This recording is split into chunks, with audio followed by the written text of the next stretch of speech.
افغان طالبان ہیں ان کے سامنے اپنا موقف بھی رکھا اور بڑا کلیئرلی ان کو کہا کہ پاکستان کا افغانستان سے کوئی جھگڑا نہیں ہے، صرف ایک ایشو ہے کہ ایک تو افغان طالبان نے جو وعدے کیے تھے کہ وہ اپنی سرزمین استعمال ہونے کی اجازت نہیں دیں گے کسی اور ملک کے خلاف اور پاکستان کے خلاف، ان وعدوں پر عمل کریں، اور دوسرا پاکستان نے ان کو ایسے ثبوت بھی فراہم کیے کہ کیسے جو ٹی ٹی پی کی قیادت ہے وہ افغانستان سے آپریٹ کر رہی ہے اور کیسے ٹی ٹی پی پاکستان کی سلامتی کے لیے بہت بڑا خطرہ ہے۔ تو پاکستان نے افغان طالبان کو متعدد بار یہ باور کرایا کہ اگر وہ ٹی ٹی پی والا معاملہ حل کر لیتے ہیں، وہ جیسے بھی کریں اس کو، اگر جو بھی سٹیپس لیتے ہیں جس کے نتیجے میں پاکستان میں دہشت گردی کے جو واقعات ہیں وہ کم ہوں، تو اس کے علاوہ پاکستان اور افغانستان کے درمیان کوئی ایسا ایشو نہیں ہے جو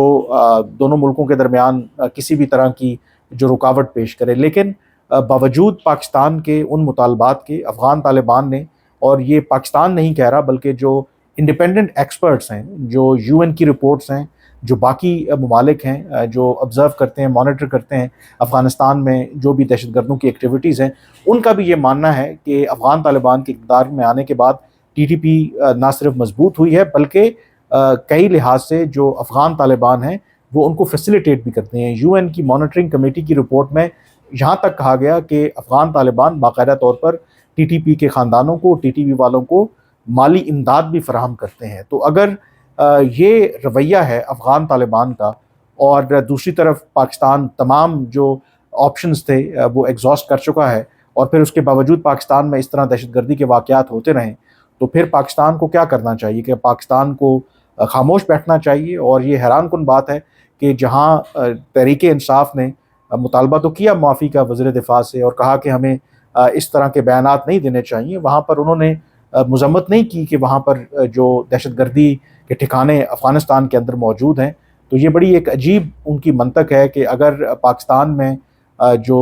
سلامتی ہے اس کو خطرہ ہو، دہشت گردی کے واقعات میں ہر روز اضافہ ہوتا رہے اور اس کی جو لنکیج ہے، تانے بانے ہمیں افغانستان سے جا کے ملتے ہوں، لیکن پاکستان اس کے مقابلے میں بس خاموش بیٹھا رہے اور افغان طالبان سے صرف التجا کرتا رہے کہ وہ یہ جو حملے ہیں یا جو ٹی ٹی پی ہے ان کے خلاف کارروائی کریں اور چپ کر کے بیٹھ رہے ہیں۔ تو آئی تھنک ایک ریزنیبل سٹیٹمنٹ بھی دیا جا سکتا تھا۔ ہاں یہ بات ہو سکتی ہے کہ جو آف کورس کہ کراس بارڈر جو حملے کرنے سے کیا یہ دہشت گردی والا معاملہ حل ہو جائے گا یا مزید جو مشکلات بڑھیں گی، کیونکہ دیکھیں جو ریاستیں ہوتی ہیں ان کی ایک حکمت عملی بھی ہوتی ہے۔ ضروری نہیں ہے کہ جو خواجہ آصف نے سٹیٹمنٹ دیا کہ پاکستان حقیقی معنوں میں کل ہی کوئی کراس بارڈر ایئر اسٹرائکس کرے گا۔ سم ٹائم آپ ایک پوسچرنگ بھی کرتے ہیں، اگلی جو فریق ہے اس کو ایک پیغام بھی دیتے ہیں کہ اگر آپ نے ہمارے مطالبات نہ مانے تو ہم اس آپشن کے اوپر بھی غور کر سکتے ہیں۔ تو تحریک انصاف اگر چاہتی ہے کہ ہم بالکل خاموش تماشائی بنے بیٹھے رہیں اور ہمارا جو رویہ ہے اپولوجیٹک ہونا چاہیے، تو آئی تھنک یہ بات درست نہیں ہے۔ اور دوسرا آئی تھنک ایوری بڈی نوز کہ جو افغان طالبان ہیں، جو احسانات پاکستان نے افغان طالبان کے اوپر کیے اور جس طریقے کا ان کا رویہ ہے، تو یقینی طور پر اگر آپ عام لوگوں سے بھی بات کر لیں تو کافی اس حوالے سے ریزنٹمنٹ ہے۔ تو یہ سمجھ نہیں آتی کہ آخر اگر تحریک انصاف کے پاس اس مسئلے کا کوئی حل ہے، کم از کم وہ حل تو نہیں تھا کہ آپ دہشت گردوں کے ساتھ براہ راست مذاکرات کریں۔ وہ مذاکرات کیے جس کے نتیجے میں آج پاکستان کو یہ مشکلات فیس کرنا پڑ رہی ہیں۔ دوسرا، اگر آپ کو امریکی پالیٹکس اور امریکی جو صدارتی انتخابات ہیں اس سے دلچسپی ہے، تو ایک بڑی اہم ڈیولپمنٹ ہوئی ہے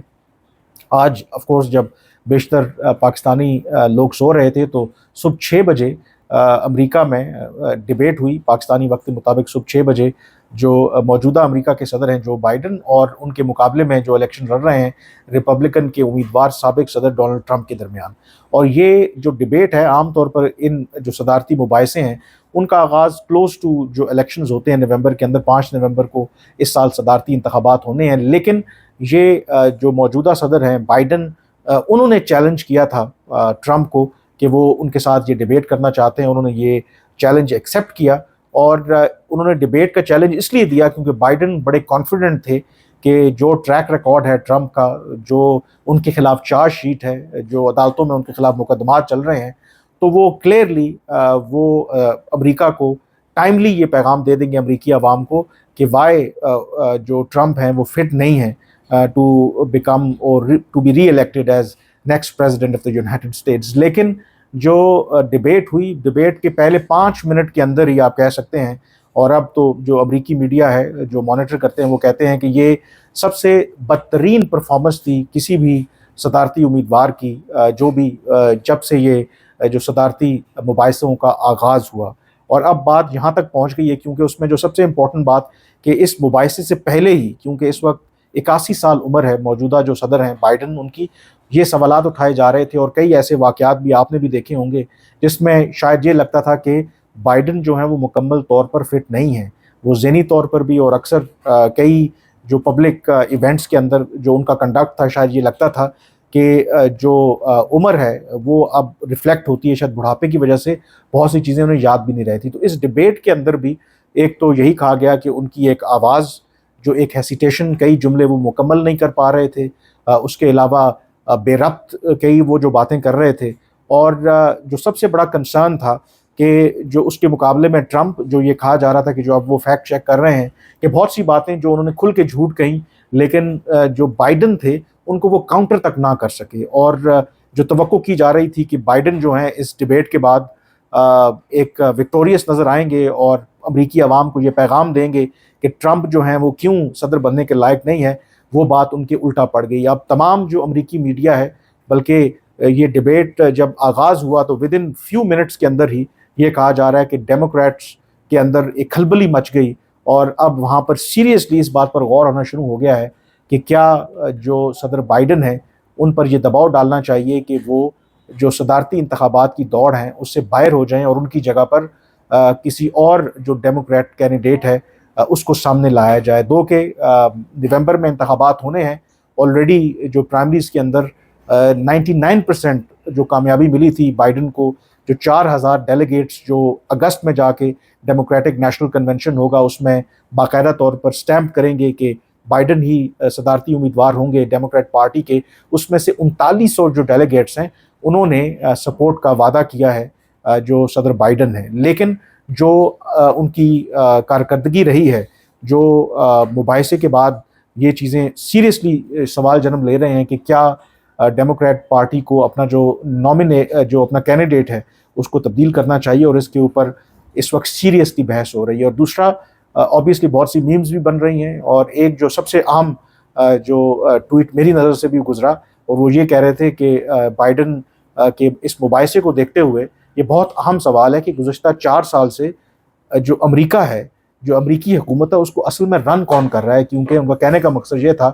کہ شاید صدر بائیڈن جو ہیں وہ تو اس قابل بالکل بھی نظر نہیں آتے، نہ ان کی کیپیبلٹی اور نہ ادروائز، کہ وہ گزشتہ 4 سال جو ہیں وہ امریکی جو نظام حکومت ہے وہ چلا رہے تھے۔ تو انٹرسٹنگ ڈیولپمنٹ ہے، آگے جو بھی اس حوالے سے ڈیولپمنٹس ہوں گی میں آپ کو اپڈیٹ کرتا رہوں گا، لیکن فی الحال مجھے اجازت دیجیے، اللہ حافظ۔